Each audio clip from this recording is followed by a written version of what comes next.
यहाँ पर वेंटिलेटर से लेकर, ऑक्सीजन से लेकर, मेडिसिन से लेकर, डॉक्टर से लेकर, नर्स से लेकर सभी प्रकार की व्यवस्थाएं हैं। सेवा भारती और हमारे राजकुमार जी निगम पार्षद हैं जो शिव आसरा ट्रस्ट के माध्यम से ये 50 बेड का कोविड सेंटर है, लेकिन अभी फ़िलहाल आवश्यकता पड़ेगी तो परमिशन 50 की है, पर 25 बेड यहाँ पर तैयारी के साथ में है। साउथ दिल्ली पार्लियामेंट के अंदर 125 बेड का 50 का महिपालपुर में, 50 का तुगलकाबाद में, 25 बेड का संगम विहार में ऑलरेडी आज से 8 दिन पहले वो चालू कर दिए गए थे, उन पर व्यवस्था है। जैसे ही राष्ट्रीय स्वयंसेवक संघ के स्वयंसेवक लगा लो या भारतीय जनता पार्टी के कार्यकर्ता लगाओ, ये कार्य शुरू हुआ आज से 8 दिन पहले, तुरंत दिल्ली के अंदर एकदम कोविड के केस आने बंद हो गए। याद होगा आपको पिछली बार भी अमित शाह जी जो गृह मंत्री जी हमारे माने, उन्होंने राधा स्वामी सत्संग में जब 10,000 बेड की व्यवस्था की थी तो तुरंत एकदम कोरोना कंट्रोल हो गया है।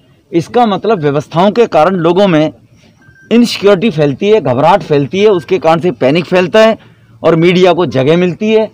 ऐसे लगता है कि कोविड के कारण हाहाकार दिल्ली में है। जो रहने वाले रिश्तेदार हैं वो भी घबराने लगते हैं, जो दिल्ली से बाहर रहते हैं, दिल्ली में हमारे निजी लोग जानने वाले रिश्तेदार रहते हैं, कैसी स्थिति होगी। तो ये सब कुकर्म है केजरीवाल साहब के। अगर वो व्यवस्थाएं प्रॉपर वे में कर दिए होते तो दिल्ली में अब 500 बेड से ज़्यादा राधा स्वामी का नहीं चल पाया।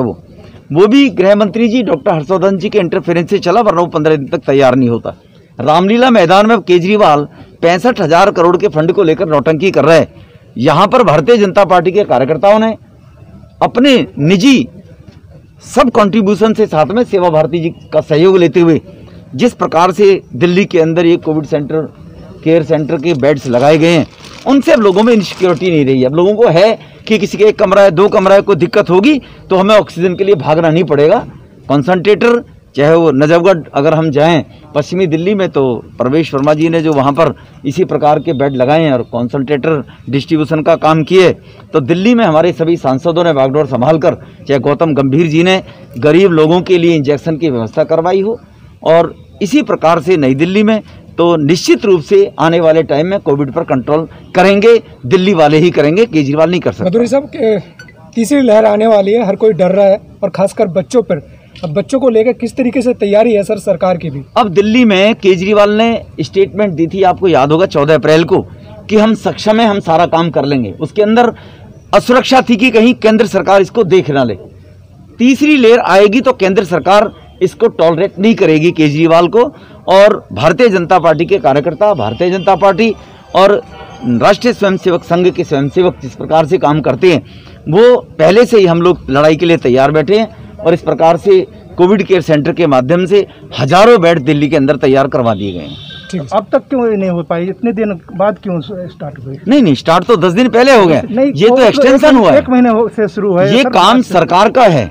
सरकार जब फेल हो गई तभी तो मैदान में उतरेंगे ना। आपको लगेगा कि घर में राशन पर्याप्त है डिब्बे के अंदर, तो और लाके थोड़ी बोरी भर घर में रखोगे आप।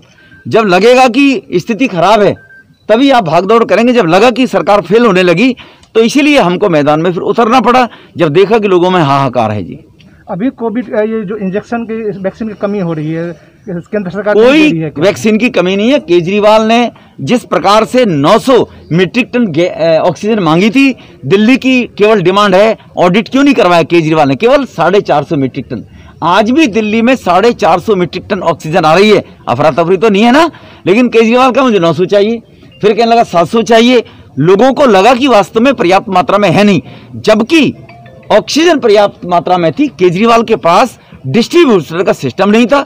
8 प्लांट लगाने के लिए केजरीवाल को पैसा दिए, वो एक नहीं लगा पाया पिछले 1 साल में। केजरीवाल साहब एक टैंकर नहीं बना पाए कहीं भी ऑक्सीजन को लाने, तो उसके पास व्यवस्था नहीं कर पाया वो। इसी प्रकार से ऑक्सीजन पूरे देश, वैक्सीनेशन पूरे देश के अंदर इक्वली स्टेट के आधार पर बांटी जाती है। 3 दिन का स्टॉक होता है। जैसे ही 3 दिन बढ़ती है तो 3 दिन का स्टॉक नेक्स्ट हर स्टेट को मिल जाता है। लेकिन केजरीवाल टीवी में, मीडिया पे आकर लोगों को गुमराह कर रहा है। कभी कहता है मुझे 80 लाख वैक्सीनेशन दे दो, क्योंकि उसको मालूम है कि वैक्सीनेशन का काम साथ के साथ में बन रहा है और साथ के साथ में देश में मिल रही है। अगर वैक्सीनेशन पर्याप्त मात्रा में केजरीवाल के पास नहीं है तो दिल्ली की MCD की डिस्पेंसरी में वैक्सीनेशन का काम क्यों रोक दिया केजरीवाल ने? अरे वहां चलने देता, फिर कहता मेरे पास वैक्सीन नहीं है। तो दिल्ली में वैक्सीन वैक्सीनेशन का काम चल रहा है, पर्याप्त मात्रा में है, लोगों को घबराना नहीं चाहिए। केजरीवाल के कुछ दलाल हैं, वो इस प्रकार की हरकत करते हैं, कुछ अधिकारी केजरीवाल का टूल बनकर काम करते हैं और कहीं ना कहीं किसी सेंटर में काम को रोक देते हैं वो। ठीक है।